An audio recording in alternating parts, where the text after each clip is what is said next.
Et bonjour à tous. Ça, c'est notre quatrième et dernier cours pour chapitre 1. Donc, on va continuer de parler des relations linéaires, mais là, on va ajouter un contexte. Ça va être un contexte d'une diagramme de dispersion. Ok, c'est quoi un diagramme de dispersion? C'est un diagramme qui ressemble à ça. Ok, parce que dans la vraie vie, surtout quand on fait des statistiques, ok, on va pas avoir une droite parfaite. Pas tous les points vont s'aligner comme complètement, ok. Puis ça va dépendre du contexte aussi. Ok, alors ça va dépendre de c'est quoi ton X, c'est quoi ton Y. Pour celui-là, comme si vous voulez, on peut visualiser que les X, c'est le nombre de fois que je lance les ballons au panier, ok, quand je joue au basketball. Ok, alors si je lance 10 fois, je suis pas très bon au basket, je marque deux fois. Ok, alors comme ça rentre dans les paniers deux fois. Ok, Euh, donc évidemment, plus de fois que je vais lancer, plus de fois je vais marquer, n'est-ce pas? Alors, il y a une corrélation ici. Ok, alors dans ce diagramme de dispersion, euh, c'est rare que si je shoot dans les paniers 26 fois, que je vais juste marquer, comme on va dire, une fois, ok? Parce que pour les paniers, il faut que ça soit des nombres entiers. Peut-être que ce pas les meilleurs exemples, mais vous voyez la logique. Plus de fois que je vais lancer, plus de points que je vais marquer, ok? Plus de fois que ça va rentrer dans les paniers. Donc, il y a une corrélation, ok? Mais ça va pas être parfait, ok? Si je lance 5 fois, ça se peut que je vais marquer, ça va rentrer dans les paniers deux fois. Mais si je lance 10 fois, je vais quand même marquer deux fois, ok? Ça va pas nécessairement doubler, ça va pas devenir 4 parce que des fois, peut-être je suis bon, des fois je suis un peu off. Alors, dans la vraie vie, ok, quand on met des points, c'est comme un peu dispersé, ok? Ils sont un peu partout. Donc, diagramme de dispersion, c'est ce que vous voyez ici, OK? Corrélation, c'est si j'ai fait une droite, OK? L'idée, c'est de faire une droite des meilleurs ajustements, OK? C'est ce qui est la troisième définition ici. Comment on fait un diagramme des droites des meilleurs ajustements? On fait passer une droite, OK? Faut qu'on a autant de points en haut de la droite qu'en bas, ok? Quelque chose de même. Ok, vous voyez comme j'ai comme peut-être trois points en haut, puis quatre en bas, ok? Alors c'est pas si pire. Ok, alors l'idée c'est d'avoir une droite, ok, qui a autant de points en haut qu'en bas, ok? Peut-être un peu comme ça, ok? Encore une fois, c'est une prédiction. Ça va pas être parfait. Et les corrélations, c'est si la droite monte, ok? Vous voyez que la droite est en train de monter. Si la pente est positive, la corrélation va être positive, ok? Ça veut dire qu'il y a une relation positive entre le nombre de fois que j'ai shoot au basket et le nombre de points que j'ai marqué. Plus que je vais shooter, plus des chances que j'ai pour marquer les paniers, ok? Mais on peut aussi avoir une corrélation négative, ok? Corrélation négative, c'est comme quand tu augmentes quelque chose et quelque chose diminue, ok? Ça va être quoi un exemple? Un exemple va être euh, euh, les,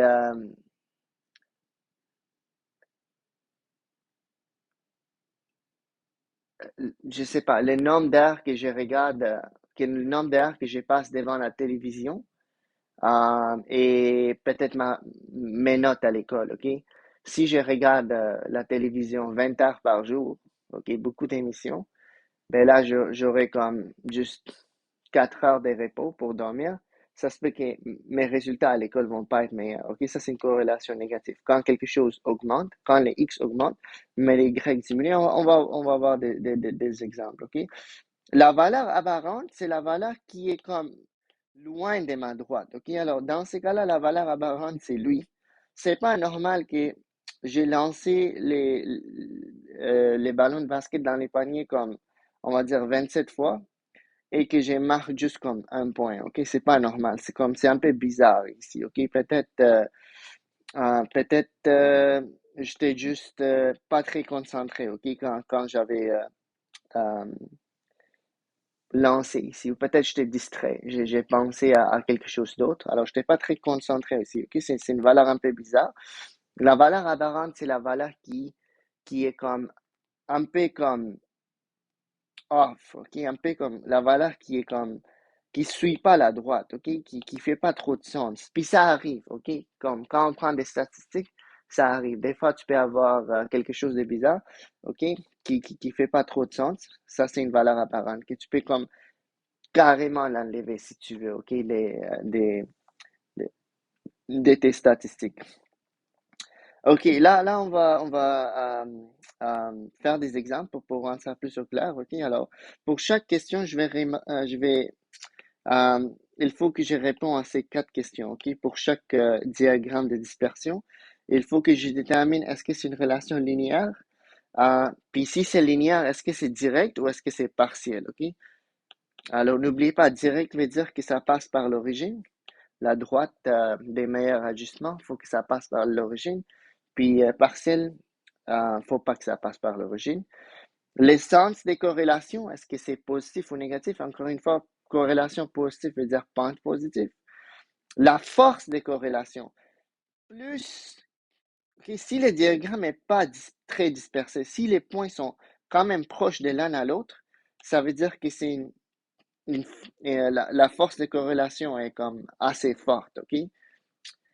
Si c'est comme quelque chose comme ça, il n'y a pas vraiment comme grande chose que je peux dire ici parce que c'est comme vous allez voir tantôt, ok, quand je vais répondre à la question, mais plus que c'est compact, mieux c'est. Alors, ça veut dire que c'est presque une droite parfaite, ça, ok? Alors, ça, c'est une force qui est quand même élevée.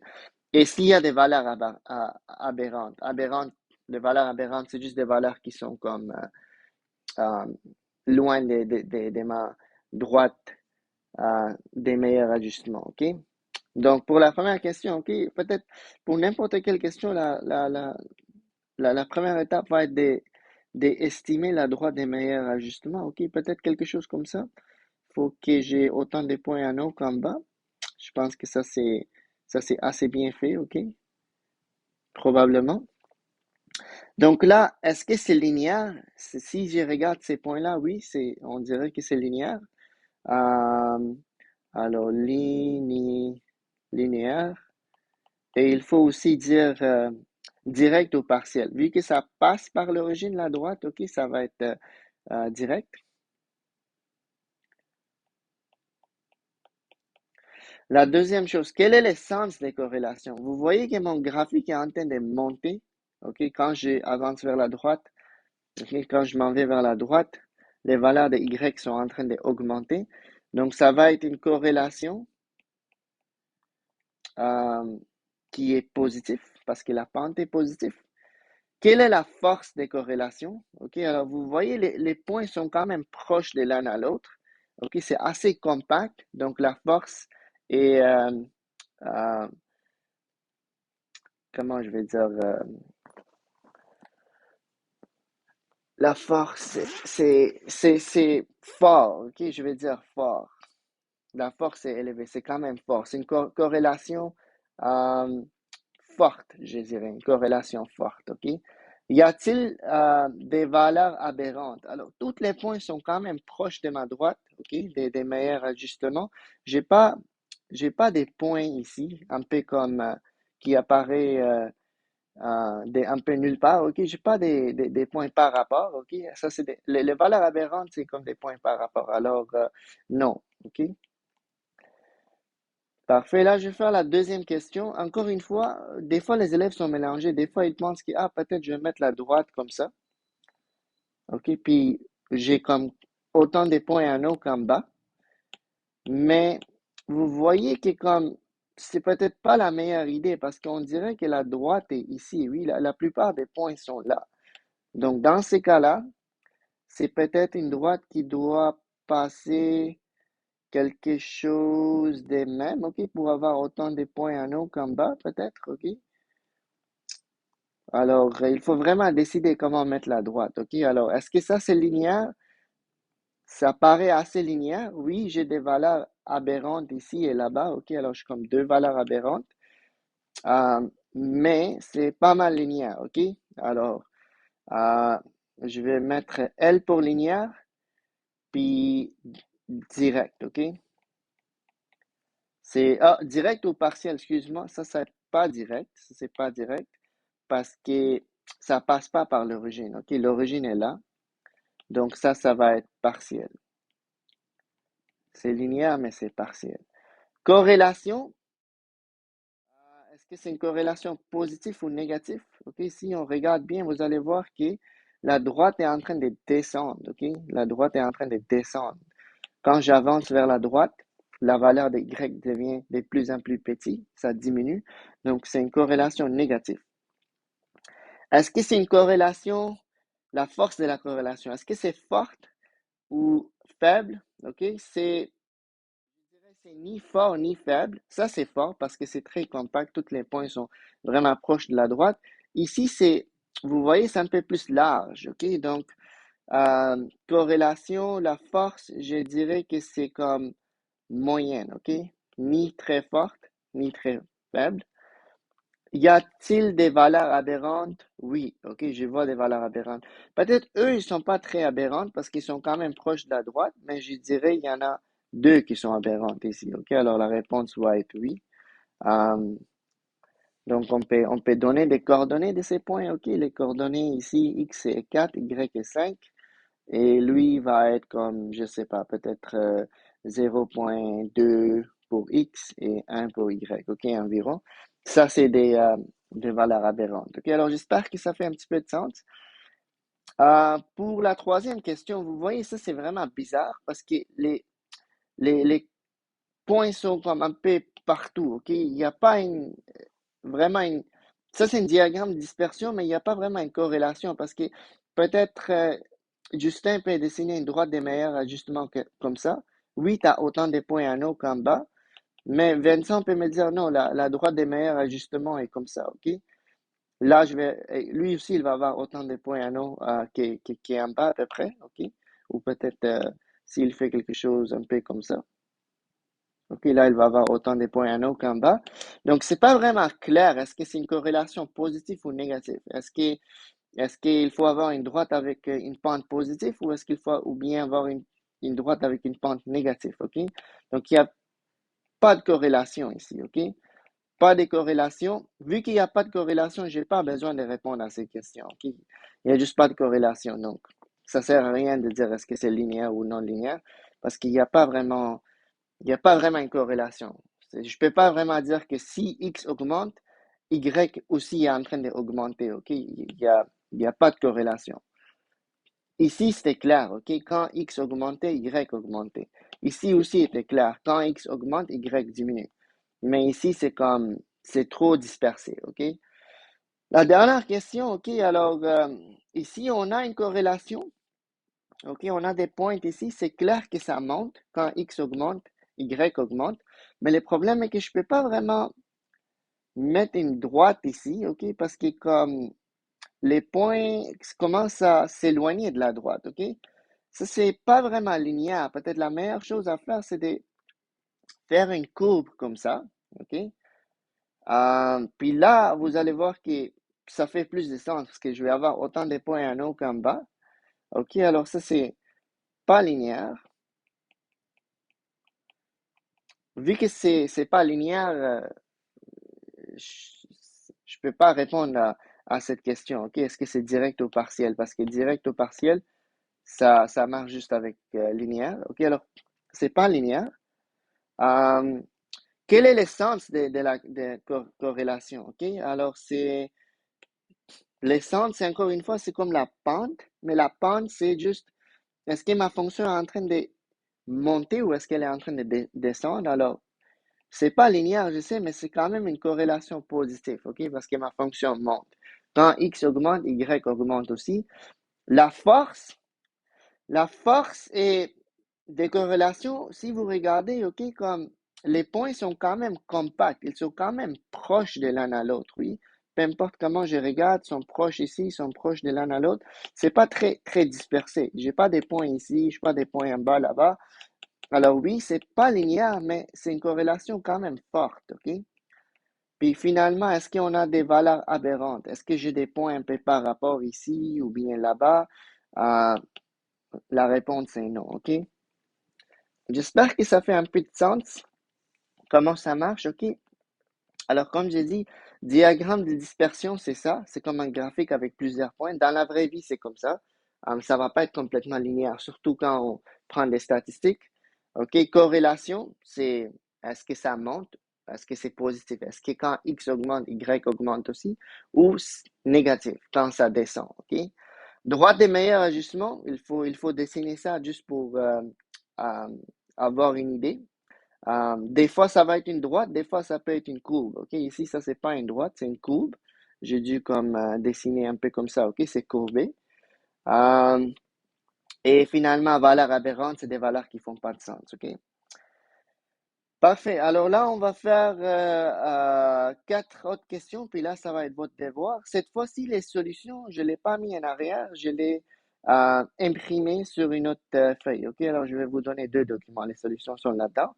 Mais rapidement pour cette question, alors on a Asta qui a interrogé les élèves de sa classe pour savoir si les temps qu'ils passent devant la télévision étaient liés au temps qu'ils passaient à étudier pour leur examen des mathématiques ou au temps qu'ils passaient à faire l'exercice au cours d'une semaine.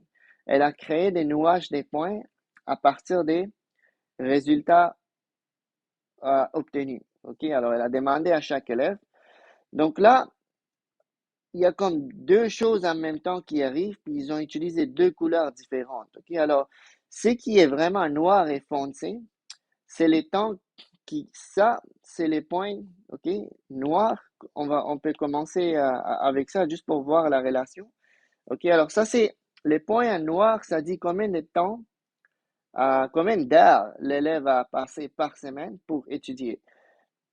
L'axe des X, c'est le temps que l'élève a passé pour regarder la télévision. Ok, alors, je pense que c'est quand même logique. Si l'élève regarde juste 5 heures de télévision, il aura quand même beaucoup de temps pour étudier. Oui, alors il va comme peut-être passer à peu près 13 heures dans ses études. Mais s'il passe 10 heures à regarder la télévision, le nombre d'heures qu'il va avoir pour travailler va diminuer quand même. OK? Alors, OK, si l'élève passe comme 24 heures, ça, c'est pas par jour, c'est par semaine, à regarder la télévision, ben là, il va pas avoir beaucoup de temps pour étudier. Il va juste avoir 4 heures pour étudier, OK? Alors là, qu'est-ce que je vais faire? Pour les points noirs, je vais euh, dessiner la droite des meilleurs ajustements en rouge, OK? Alors, pour la droite en noir, on va essayer d'avoir autant des points en haut qu'en bas. OK, peut-être quelque chose des mêmes. Alors, deux, trois points en bas, trois points en haut environ. OK, alors, encore une fois, c'est juste une approximation. Hmm, OK, c'est juste une approximation. OK, alors, ça, c'est pour les études, mais c'est la même chose pour exercice. OK, alors, si l'élève, ça, je pense que je vais faire ça en bleu. Si l'élève passe 10 heures à regarder la télévision par semaine, il va pas avoir beaucoup de temps pour faire l'exercice, juste 5 heures, OK? Alors que si l'élève regarde moins de télévision, si l'élève regarde juste 5 heures de télévision, ça se peut qu'il va avoir 14 heures pour faire les exercices, OK? Puis les exercices, c'est peut-être dans un gymnase ou peu importe, peut-être dehors, il est en train de faire du vélo, OK? Euh, mais sauf que ça, c'est les points en gris que je vais regarder. Ça, c'est un peu plus dispersé. OK, alors comment on va faire ça? Encore une fois, l'idée, c'est d'avoir comme autant de points en haut qu'en bas. Alors, je commence que je peux commencer n'importe où, mais comme j'aimerais split ça en deux pour les points en gris, je ne vais pas faire quelque chose comme ça. OK, alors, c'est comme pas, pas très bon, ok, parce qu'on voit que comme les points gris ici sont quand même proches de l'un à l'autre. Donc la droite doit être quelque part ici, mais j'ai quand même un point ici, un point là-bas. Alors il faut que ça passe entre les deux, ok? Alors peut-être ça va être quelque chose comme ça. Encore une fois, c'est juste une approximation, ok? Alors peut-être je vais mettre quelque chose de même un instant, ok?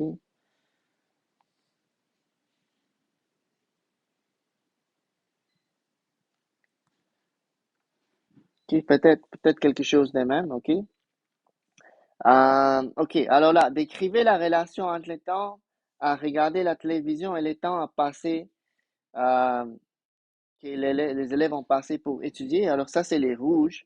Pour les rouges, clairement, c'est une corrélation négative parce que ça diminue, ok? Alors, si l'élève regarde beaucoup de télévision, il va avoir moins de temps pour étudier, ok? Alors, c'est une corrélation négative. Ça veut dire que plus les élèves passe les temps à regarder la télévision pendant la semaine, moins de temps il va avoir pour étudier, OK? Corrélation négative, décrivez la relation entre les temps à passer à regarder la télévision et pour faire l'exercice. C'est la même chose, OK? La droite est, peut-être les points ici sont un peu plus dispersés, OK?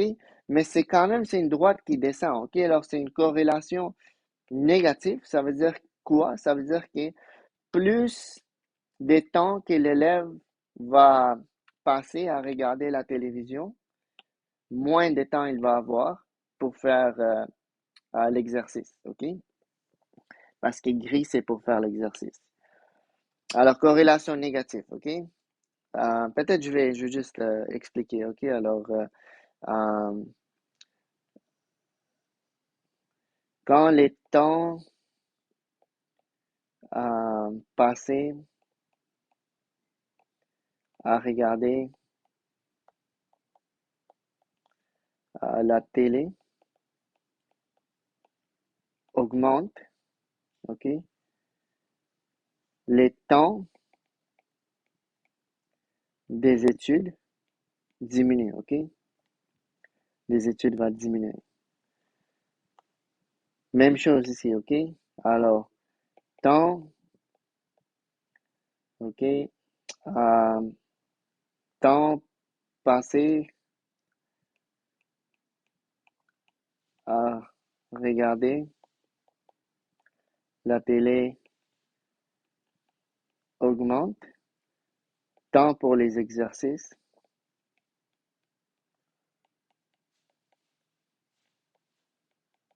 va clairement diminuer, OK? C'est ça que ça veut dire corrélation négative. Quand X augmente, Y diminue. Tracez les deux droites de meilleur ajustement pour les deux données. Et écrivez les équations pour la droite. OK, alors, j'ai déjà tracé les droites, il faut que j'écris l'équation. Donc, je vais commencer avec la droite en rouge. OK, n'oubliez pas que l'équation, c'est Y est égal à mx plus b. OK, il faut avoir deux choses. Ça va être la même chose pour la droite en bleu. OK, il faut avoir l'équation Y est égal à mx plus b. OK, x, ça va être les nombres d'heures que l'élève, alors, à la place de comme écrire, c'est quoi X? Ça, c'est X. Et Y pour rouge, ça va être ça. OK, ça va être votre Y. Et Y pour bleu va être ça. OK? Alors, Y, c'est le nombre des temps que l'élève va avoir pour étudier dans le cas de rouge.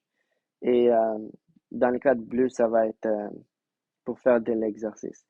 Euh, Quand j'imprime ça en noir et blanc, ça se peut que ça va pas être très clair pour vous. Donc, je vais mettre les notes des cours sur Google Classroom, OK, en couleur. Vous allez avoir accès aux notes en couleur si jamais c'est pas très évident, OK? OK, alors là, il faut que je trouve deux choses, OK? Il faut que je trouve la pente et l'ordonnée à l'origine, OK? Les B. La bonne nouvelle est que les B est déjà là sur les graphiques, OK? Ça, c'est mon B. C'est juste les points où ma fonction commence. Donc, B est égal à 16 graphiquement. Euh, il faut juste que je trouve la pente. Pour trouver la pente, il me faut deux coordonnées qui sont précisément données. Je vais aller avec les coordonnées ici, OK? X est 0, Y est 16. Et une autre coordonnée sur les graphiques qui est précisément donnée, peut-être c'est les coordonnées ici. C'est pas un de mes points, OK? Mais je regarde vraiment à ma droite. Je n'ai pas besoin de regarder euh, les points qu'on avait au départ. J'ai besoin de regarder ma droite. Ça, c'est un coordonnée qui est précisément donné. OK? Alors, X est 20. Y est 6. OK, alors je vais utiliser ces deux coordonnées pour trouver la pente. Alors, M va être égal à, encore une fois, ça, je vais dire que c'est mes 2. Ça, c'est mes 1. Ça ne dérange pas. C'est quoi 1, c'est quoi 2. Une fois que j'ai choisi, je restais constant. J'aime garder mes 2 à droite. OK, donc ça va être Y2 moins Y1. Donc, ça va être 6 moins 16. OK, sur 20 moins 0. X2 moins X1. Peut-être je vais écrire la formule. Puis je vais mettre la démarche après. OK.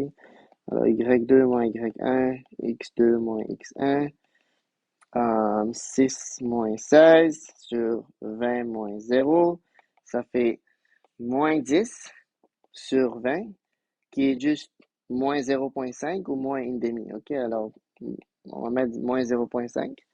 Donc, l'équation, c'est juste Y est égal à moins 0,5X plus 16. OK? On fait la même chose pour l'exercice, OK? Alors, pour l'exercice, c'est la droite en bleu, puis c'est les points en gris, OK? Alors, c'est pour ces points-là, OK? Ça c'était la meilleure droite que j'aurais pu faire pour avoir à peu près autant de points gris en bas qu'en haut, OK? Donc, la valeur des B, encore une fois, c'est déjà donné dans les graphiques, OK? On peut dire que c'est 12. Pour trouver M, j'ai besoin des deux coordonnées qui sont données précisément. Donc, on va utiliser lui, 0,12. On va chercher un autre coordonnée sur la droite, OK? La seule que je trouve, c'est peut-être lui, OK? Alors, ça, c'est 25 pour X et 6 pour Y, OK? Donc là, la pente, c'est encore une fois Y2 moins Y1 sur X2 moins X1. Donc, ça va être, on va dire que ça, c'est mes 2 et ça, c'est mes 1. Donc, ça va être 6 moins 12. 6 moins 12 sur 25 moins 0. OK. 25 moins 0, ça fait moins 6 sur 25. Je pense que ça va être une valeur qu'on peut échanger en décimale. Est-ce que c'est possible de les simplifier? Je ne peux pas diviser ça par 2, 25, non, par 3. Non, OK, alors on peut les garder comme ça ou on peut l'écrire comme fraction. Alors rapidement, je ne sais pas c'est quoi, on va faire ça. C'est moins 6 divisé par 25 qui donne moins 0,24. OK, alors si vous n'aimez pas les fractions, on peut mettre moins 0,24. OK, donc l'équation, finalement, c'est Y est égal à la pente qui est moins 0,24, X et les B qui est plus 12. OK, alors ça, c'est mes deux équations. Dernière question, calculez les temps qu'une personne passera à étudier et à faire de l'exercice si cette personne regardait la télévision pendant 30 heures. OK, donc 30 heures ici, c'est mon X, OK? Parce que X, c'est le temps que la personne passe à regarder la télé. Alors ça, c'est X. C'est comme si on me demande de chercher la valeur de Y, OK? Pour la fonction en rouge et aussi pour la fonction en bleu. Parce que rouge représente, comme j'ai dit, le nombre de temps que l'élève passe à étudier, tandis que bleu représente le nombre de temps que l'élève va avoir pour faire de l'exercice, OK? Euh, on peut aussi regarder graphiquement, OK? 30 est ici. Donc, graphiquement, c'est peut-être on va avoir environ 1 heure pour étudier, OK? Et pour bleu, si c'est 30, on va avoir à peu près peut-être 5 heures, OK? Si je fais ça graphiquement, c'est quoi la valeur de Y quand X est 30? Mais il faut faire ça algébriquement, OK? Alors, comment on fait ça algébriquement? On écrit la fonction, OK? Alors, en rouge, ça c'est Je vais séparer ça en deux, OK? Alors, je vais faire ça une fois avec la fonction en rouge et une deuxième fois pour la fonction en bleu, OK? Donc là, ça va être y est égal à moins 0,5, x plus 16. Je sais que la valeur de x est 30. Ça va être moins 0,5 fois 30 plus 16. OK? Si on met ça dans la calculatrice, vous allez voir que ça va donner 1 pile. OK? Parce que fois 0,5, c'est la même chose que divisé par 2. 30 divisé par 2, c'est 15. Mais vu que c'est négatif, ça va être moins 15. OK? Moins 15 plus 16, c'est 1. OK? Euh, juste pour vous confirmer, moins 0,5, OK, fois 30 plus 16, OK, ça fait 1, comme on a vu graphiquement, OK, alors exactement 1. Donc, cette personne, qu'est-ce que le 1 ici veut dire? La personne va passer 1 heure pour étudier. OK? Ce qui est normal, parce que si tu passes 30 heures pendant la semaine pour regarder la télé, je pense pas que tu vas avoir beaucoup de temps pour étudier. OK? Alors, on fait ça une deuxième fois, cette fois-ci avec cette équation-là ici. OK? C'est pour ça que l'équation devient importante, c'est pour trouver des valeurs. OK? Alors là, je vais mettre moins 0,24. Ça aussi, je vais remplacer ça par 30. Puis là, je vais ajouter 12.